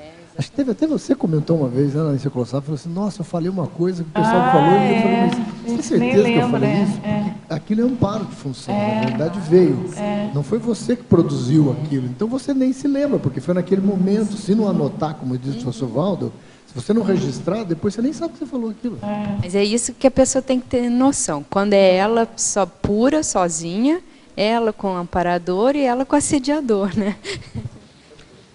Porque senão tem gente que fala assim, nossa, mas que esquisito, essa pessoa quando está na sala de aula é assim, assado, mas essa pessoa numa sala de reunião é assim, mas é isso mesmo, é você ver com quem que a pessoa acopla, em que situação, em que atividade. Agora, Kátia, sem querer puxar brasa para minha sardinha, mas já puxando... É que naquele livro, no meu livro Autoconsciência, eu estou lembrando aqui, eu acho até que eu vou resgatar esse assunto. Eu fiz um cotejo do Holopensene mágico religioso e o Holopensene multidimensional conscienciológico. Muito bem lembrado, Dulce. Eu vou muito bom. Eu tinha resgatar. lembrado do seu livro aqui, mas passou e eu não mas falei. eu também tinha esquecido. Eu só lembrei agora que justamente por que eu fiz esse cotejo? Porque na época eu vivia Você era muito questionada, né? Pelo seu entorno. Exatamente. Dessas diferenças que ele perguntou para você. Eu tinha o entorno me pressionando sobre isso. Eu lembrei agora, foi por causa do livro que você comentou na Enciclopédia, que uma pessoa comentou com você, lembra? Comentou que estava escrito o negócio do livro, eu falei assim, nossa, mas está no meu livro? Eu nem me lembro que eu escrevi isso no meu livro, você lembra? Lembrei agora. Ela escreveu, provavelmente foi amparo de função, fazendo eu já lembrei. A gente estava revisando um verbete e a pessoa citou alguma coisa, citou uma bibliografia e uma frase, né? E a gente estava revisando o verbete e eu achei tão interessante a frase. Aí eu falei, nossa, que frase... E aí eu fui pesquisar, a gente foi pesquisar e eu descobri que... Não era minha, não, mas eu citei, entendeu? Eu falei, eu peguei isso aqui. Eu falei, entendi. E eu nem lembrava. É a questão do amparo de função, né? Eu acho que uma coisa que pode ajudar na interpretatice é a pessoa escrever mais. Né? Então, tem certos contextos que eu fico me perguntando aqui, assim, será que se as pessoas escrevessem isso que elas estão falando, elas falariam? Entendeu? Então, eu acho que, assim, tem alguns encontros, alguns ensejos que acho que deveriam ser todos na base da escrita. Põe um telão lá, você quer falar? Tá bom, então você digita aí o que você quer falar, né? Porque aí a pessoa teria esse delay, né, esse atraso de pensar, escrever e depois dela poder ler o que ela está falando, né? Agora, na tecnologia, na primeira linha, lá na página 13, ela pergunta como funciona a técnica do autodesconfiômetro parapsíquico e a técnica do questionamento profilático. O questionamento, principalmente a pessoa que ela é mais crédula, né? Ela tem uma dificuldade assim de usar o princípio da descrença, eu acho que ela tem que sempre estar se questionando. Questionar se o que ela pensa realmente faz sentido, está correto, questionar ela mesma, questionar os outros, questionar os métodos que ela usa, questionar a forma dela ver o mundo. Eu acho que a pessoa tem que estar sempre se questionando. E esse autodesconfiômetro parapsíquico, tem até um verbete que a professora Dulce escreveu sobre paradesconfiômetro, né? Mas esse daqui, aqui na questão da interpretatice, o que eu quis dizer é que muitas vezes o parapsíquico está falando besteira e o público está contrapensenizando. Mas a pessoa, aí você vê que a pessoa não tem parapsiquismo, porque ela não consegue captar a crítica que o público faz pensenicamente para ela, né? Então, isso é um teste que eu já fiz, assim. Então, eu vejo, né, a pessoa está lá dando uma aula. Aí, uma pessoa vai e faz um contraponto.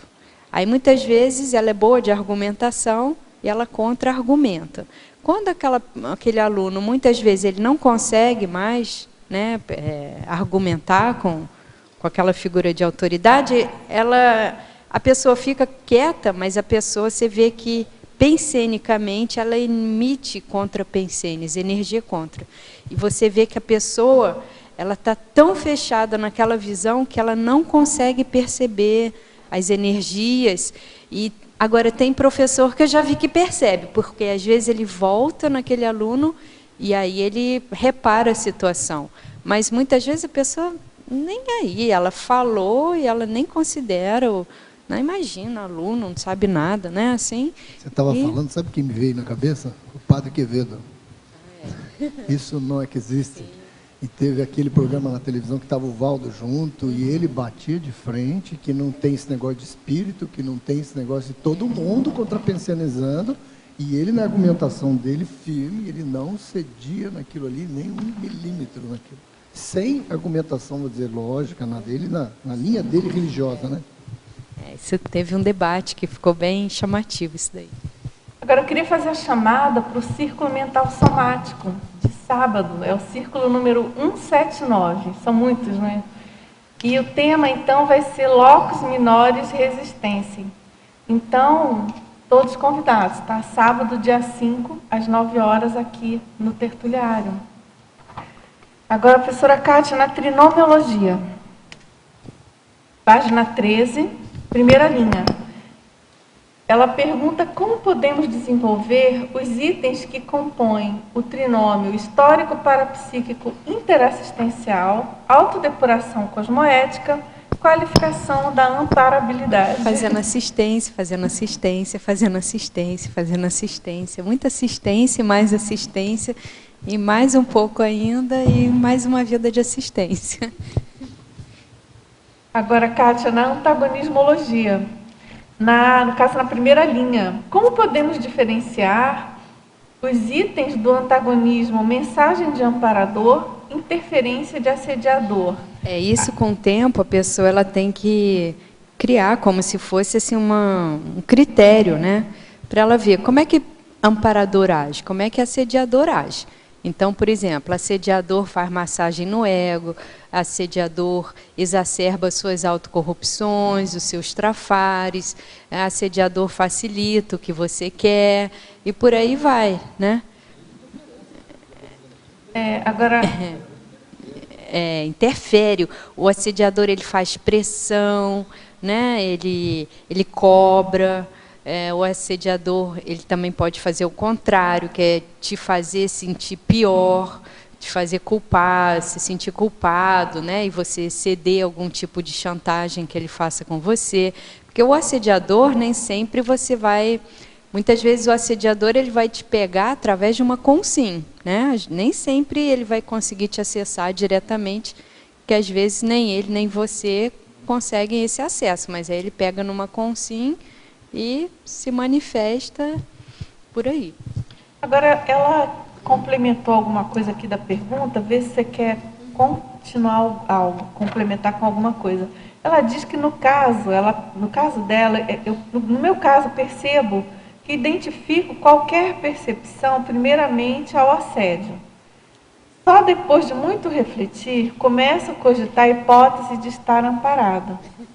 Então tem que ver se você não tem uma tendência a achar que tudo é assédio, né? Um apriorismo. E ela diz, sei que não é uma postura correta, mas como posso fazer para reciclar e duvidar menos do fato de estar amparada? Eu acho que você tem que estudar mais o que caracteriza o perfil de amparador e o que caracteriza o perfil de assediador. Isso aí tem, hoje em dia, muitos verbetes, né, o próprio Reurbanizatus e outros livros que falam sobre isso. Tertúlias, né? Então, vale a pena você estudar mais tecnicamente para você, na prática, conseguir diferenciar. E você vê se você não tem esse apriorismo, né, que nem a professora Dulce estava falando, de achar que tudo é assédio. Começa a ver assim, como é que você se relaciona com as pessoas e se você também só vê assediador nas pessoas, né? Aí isso tem que mudar, não é verdade? Se você conseguir ver o lado bom das pessoas, os trafores, os talentos, as habilidades, isso daí é você conseguir enxergar o lado amparado das pessoas. Agora, sobre aquela questão do ruído, como posso diminuir o ruído na conexão com o amparo extrafísico de função? É lá na parafatologia, na terceira linha. Eu acho que você tem que se estudar e você ver os ruídos que você tem nas suas interrelações de modo geral, né? Então, esse atrito nas interrelações, mesmo com as consins, a tendência é você transpor isso para o amparador de função, né? Então, acho que estuda o modo como que você funciona com as pessoas, que talvez você consiga ter alguma informação que possa te ajudar a como melhorar essa interação com o amparador. Agora, na parafatologia também, você pode falar sobre a sinalética energoparapsíquica imprecisa? Então, a sinalética é aquele conjunto de sinais, né, energéticos, parapsíquicos, que ajudam a pessoa a digamos assim, a decodificar as interações que ela está fazendo. Agora, isso pode ser de uma forma, ela fez isso de uma forma muito ansiosa e ela não consegue ter uma precisão. Então, por exemplo, a pessoa acha que toda vez que ela sente um mal-estar é assediador. Nem sempre, às vezes ela sente um mal-estar porque ela está intoxicada e aí começa a ter algum tipo de manobra energética, ela vai se desintoxicando e dá, às vezes, um certo mal-estar, né? Então, às vezes ela pode, não, todo mal-estar é assédio. E não necessariamente. A pessoa que está sendo desassediada, ela passa por um mal-estar. É só você comparar isso com uma pessoa que está muito intoxicada, ela começa a fazer uma dieta e nos primeiros dias ela passa mal, né? Tem dor de cabeça. Vamos supor, a pessoa toma café, para de tomar, aí tem dor de cabeça, sente fraqueza, sente dor no estômago. E às vezes é porque está eliminando ali a substância. Tem um livro muito bom, que é da professora Sandra Tornieri, Mapeamento da Sinalética Energética. Ali acho que você pode ter muitas dicas, como estudar esse assunto. Agora, na tecnologia, na página 13, primeira linha, ele pergunta como funciona a técnica do sequenciamento parafactual. Isso aí é um verbete do professor Valdo, né, da enciclopédia, em onde ele fala que, em geral, você não consegue aprender o conteúdo, um conteúdo parapsíquico de uma vez só. Ele vem em doses, né? Até a gente estava comentando isso aqui com o professor Jorge. Então, era muito comum o professor Valdo chegar na tertúlia, na mini tertúlia, contar alguma ocorrência parapsíquica que tinha havido com ele, e todo mundo queria saber, mas o que isso quer dizer, e qual a mensagem, E, na maioria das vezes, ele falava, não sei, eu tenho que anotar e aguardar novos parafatos, novas ocorrências e pesquisar um pouco mais. Então, a técnica de sequenciamento parafactual é justamente isso. Você tem que ir anotando, porque aquela informação, muitas vezes, ela só vai fazer sentido quando junto com várias outras. E muitas vezes ele nem ia atrás, né? Ele falava, eu não vou atrás porque eu não fuço, eu não sou enxerido. Bisbilhoteiro. Ele esperava que as coisas viessem numa forma natural, se viessem. Se não viessem... Muito bem lembrado isso daí. Muito bem lembrado. Atrás. Às vezes aconteceu o parafato por si. Aconteceu, fez assistência. Porque às vezes a pessoa, assim, ela quer que o parapsiquismo funcione quando ela quer. Mas parapsiquismo que envolve consciex não é assim, não é verdade? E ele mesmo falava, olha, eu não tenho como produzir certos parafenômenos que dependem de consciex, né? Porque não é só minha vontade. Professora Kátia, na página 12, ali, em parapatologia, como fazer para essa parapercepção seletiva aí? Como a gente, uma técnica assim de perceber mais ou fazer essa seleção? Não, isso daqui, Terezinha, é assim, que a pessoa ela tem que ter consciência que ela filtra. Tudo que ela percebe, ou que ela percebe, já passa por um filtro que ela tem. Entendeu? Tanto um filtro dos sentidos ou dos parasentidos, quanto o seu filtro cognitivo.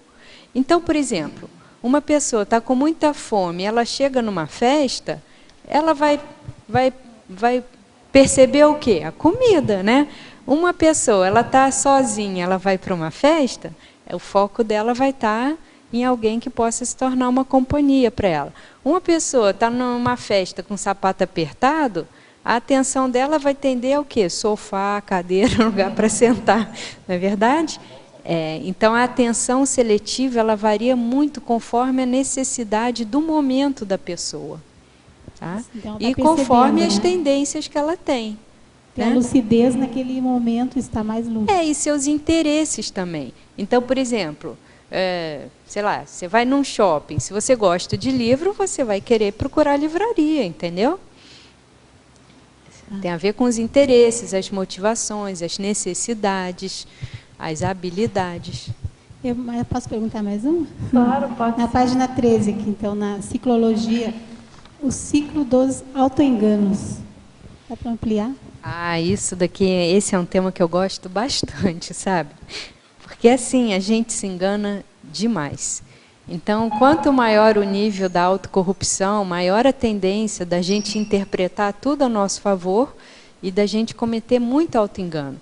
Então, é bem interessante que eu já vi assim, o professor Valdo analisar algumas situações várias vezes. E a pessoa que é um dos objetos da análise, depois ela conta aquela mesma história de uma forma totalmente distorcida, né? Com autoengano. Então, ela corrige para aquilo que ela quer, entendeu? Então, Tem um verbete também, auto-engano, não sei se é só esse título ou se é composto. Mas é muito séria essa questão do auto-engano. Então, a gente se engana muito e a gente acha que está acertando, sabe?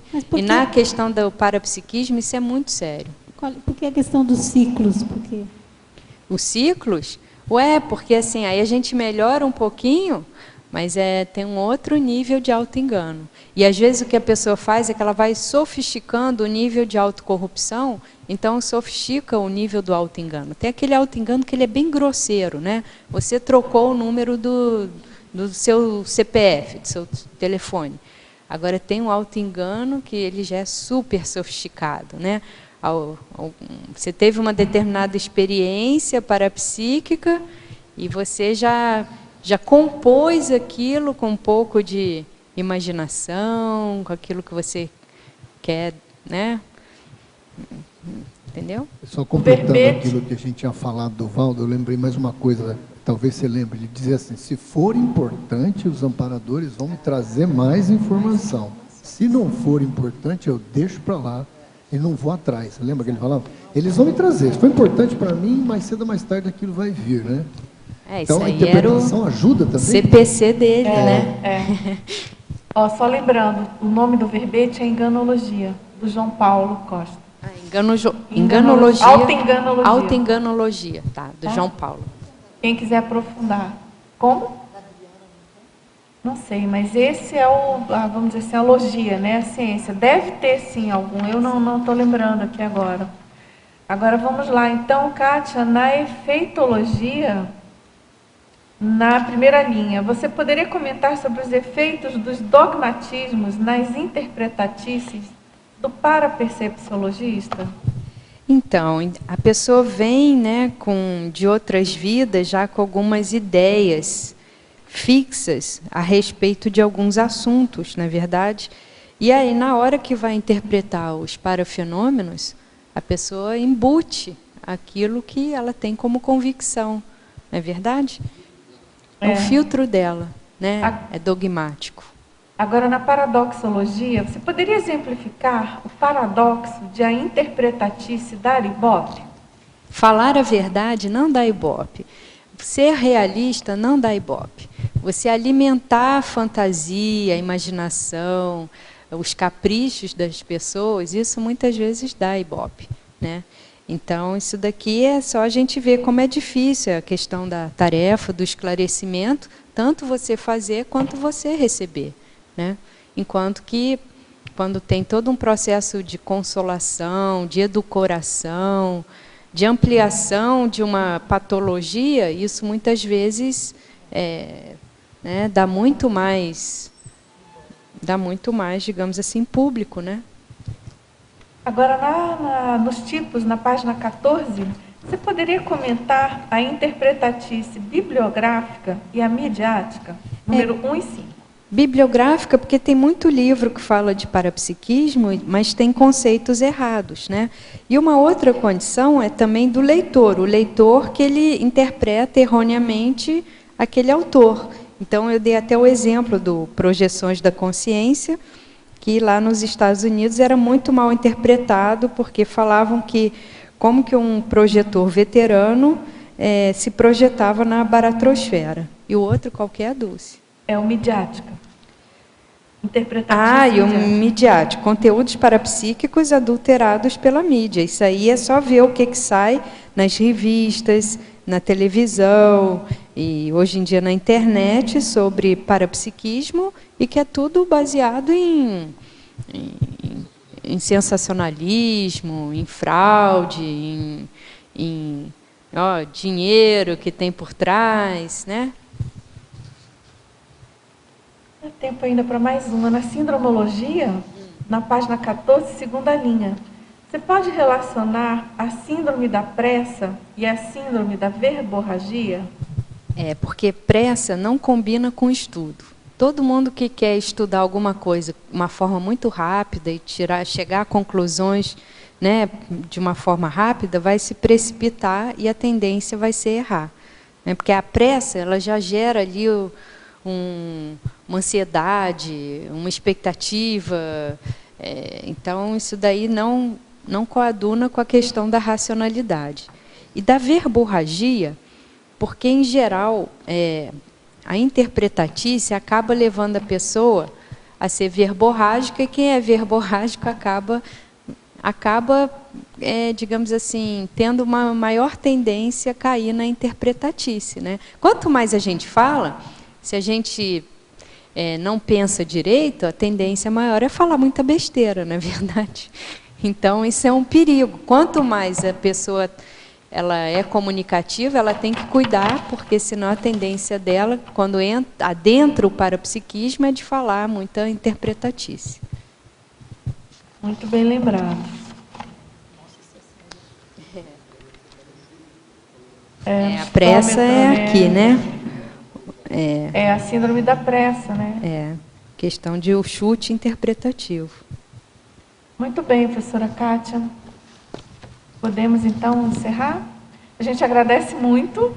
Obrigada. Aguardamos os próximos. Já tem outros verbetes no Prelo, né? Eu acho que prontos alguns. Não, amanhã não. Acho que semana que vem, talvez. Então, muito obrigada, professora Kátia. Vocês tertulianos, teletertulianos, agradeço a todos. Até a próxima. E vamos aos nossos anúncios. Obrigado. As pontuações da tertúlia de hoje são 18 assinaturas no livro de presença, 13 perguntas presenciais e 25 perguntas respondidas online.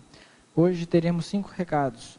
O Antônio com a interlocução conscienciométrica, a Rose com Ateneu Serenológico, a Nereida com o curso PEP da Extracons, a Kátia com Acoplamentário e o Adélio com ECP2 em São Paulo.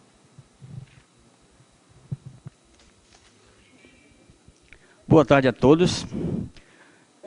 A Côncio, através de mim, Antônio Fontenelle, convida todos vocês para assistir amanhã, dia 4 de setembro, às 19h30, através do site www.concios.org.br, minha apresentação do meu primeiro livro. O título dele, provisoriamente, é Evolução, Decisão Diária. Através do programa mensal, atualmente está sendo mensalmente, que é chamado Interlocução Conscienciométrica, né? E de 6 sessões, eu vou falar 4. Eu escolhi 4 por ser as mais importantes, as mais direcionadas dentro da questão da decidologia, né? Bom, o primeiro tópico seria Decidologia sob o enfoque da Conscienciologia. É um livro que eu vou abordar bastante os conceitos da Conscienciologia. O segundo tópico que eu vou abordar é Vontade sob o enfoque decisor. Porque enfoque de vontade é uma palavra bastante genérica e é neutra. Às vezes a vontade é uma vontade negativa. Os grandes ditadores tinham vontade, mas puramente para matar. Terceiro, decidofilia e proex. Qual a relação da proex com a decisão, com a decidofilia, gostar de decidir? Que decidofilia também é uma palavra neutra. Eu posso ser decidofílico para fazer loucuras, né? Besteiras. 4. Reciclagens focadas na decidofilia cosmoética, por isso a qualificação através da expressão cosmoética, através da conscienciometria. Na verdade, o livro ele tem espalhado nele, em quase todos os capítulos, algumas questões relacionadas com as decisões, são questões escolhidas, tá?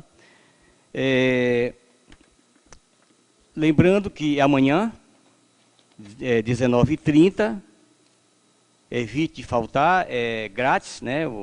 Não tem boca livre, mas é grátis, né? Venham, participem com as suas questões, ok? Estou disponível para respondê-las no momento exato. Obrigado. Boa tarde a todos. Estou aqui para convidá-los para o próximo Ateneu Serenológico, que será Serenologia e Laboratoriologia, e será ministrado pela professora Fabiana Cerato, e ela vai falar a respeito do Laboratório Serenário, 72 horas de imersão no Holopensene do Serenismo. O Ateneu vai acontecer no dia 5, sábado, às 18h30, às 20h30, na Sala 1, aqui no CAEC. É um evento gratuito, é uma parceria entre a Serenos, a pré-IC da Serenologia, e o CAEC. Então, lembrando a todos, sábado, às 18h30, Sala 1. É lá na sala do pavilhão, que era o Pavilhão das Dinâmicas, era o antigo pavilhão de eventos, né? Estamos aguardando por vocês. Obrigada.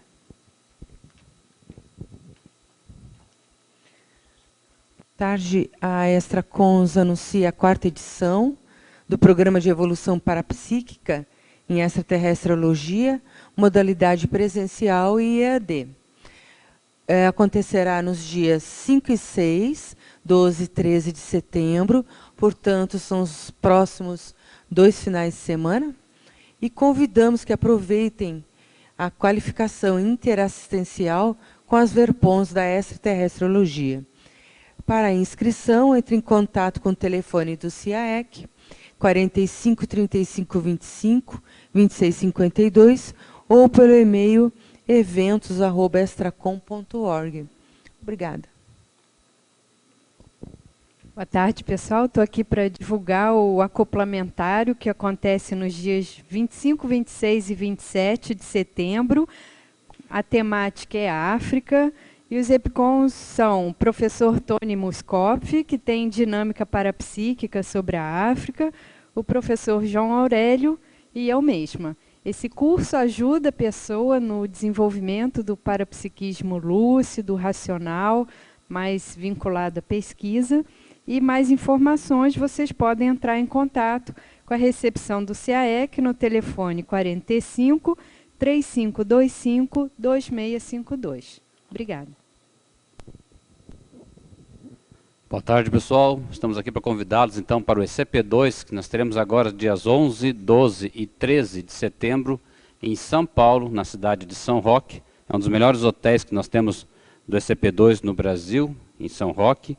O ECP2 é um curso que ajuda muito na questão parapsíquica e ajuda aqui, como o verbete da professora Kátia, a evitar as interpretatices, né? Então, no ECP2 a gente consegue entrar em contato direto com a equipe extrafísica e ter os nossos próprios insights, nosso próprio parapsiquismo aguçado. O objetivo do ECP2, então, é implementar aquelas ideias trabalhadas no ECP1 e usarmos a energia dos campos do curso e também o diálogo com o EPICOM, que será o professor Moacir Gonçalves. O professor Moacir é de São Paulo e foi um dos criadores das dinâmicas parapsíquicas aqui no CIAEC. Então, convidamos a todos e que, se quiserem mais detalhamento, no site do IPC, www.ipc.org.br. Agradecemos a todos e contamos com vocês lá no ECP2. Um abraço.